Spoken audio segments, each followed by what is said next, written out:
The Sigma FPL carries 61 megapixel full-frame sensor in a weather-sealed body that's small, light and built like a brick.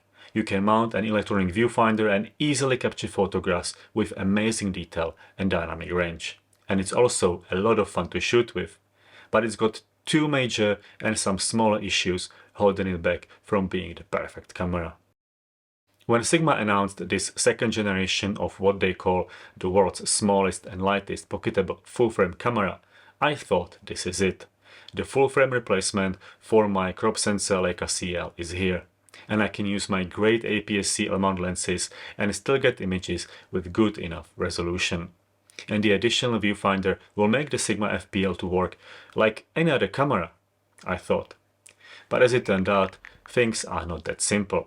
The Sigma FPL is a great camera and I had a lot of fun using it over the last couple of weeks. The camera has enough well-made buttons and wheels to make its operation a breeze. There's even a physical switch between stills and video, which is always nice to have. The camera menu is easy to navigate from the get-go, and all of this together gives the impression of a well-made and well-thought-out product. I've coupled it up with the Sigma 45mm f2.8 contemporary lens, the TT Artisan 50mm f2 full-frame manual focus lens, and also with the Leica crop sensor primes, specifically the small but mighty 23mm f2 and my favorite lens of all time, 35mm f1.4. The Sigma FPL was a pleasure to use with all of them. I've got photos full of details with dynamic range beyond imagination. The 61 megapixel sensor is really good, and the optional viewfinder makes manual focusing easy. The problem with the Sigma FPL is that despite all the added features and new accessories, it still doesn't work as one camera for everything. It can do most jobs you throw at it, but a lot of it is being done in a complicated way. My first main issue is with the missing mechanical shutter. This solution has a lot of benefits. The camera body can be smaller, lighter, and as a result also potentially longer lasting, as it doesn't have any moving parts inside. Unfortunately for the Sigma FPL, the sensor readout is slower than it should be, and so you will get a jello distortion effect when shooting fast-moving subjects and also a flickering effect when shooting under fluorescent lighting. And pretty much all artificial lighting these days is like that, which makes shooting indoors and after sunset rather complicated. The second main issue is with the accessory I was most excited about. The additional viewfinder has a decent resolution, and I could forgive the fact that by adding it on the small brick of a body of the camera, it loses whatever level of pocketability it had before.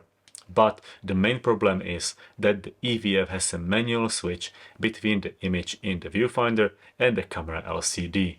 It sounds like a small thing, but it quickly becomes annoying, especially when every other camera has a sensor to do this for you. I used FPL with the viewfinder for a couple of weeks and just couldn't get used to it. I found myself thinking, why is the LCD black? Is the camera on? Is it broken? Only to realize moments later that I left the switch turned on the EVF last time I put the camera down. To mount the EVF, you need to remove one of the anchor points and screw it into the EVF module itself, but I wasn't sure how much strain I want to put on the EVF module when it's only holding on by one screw and a few pins. So even though I prefer to hang my camera from two anchor points, here I used only one.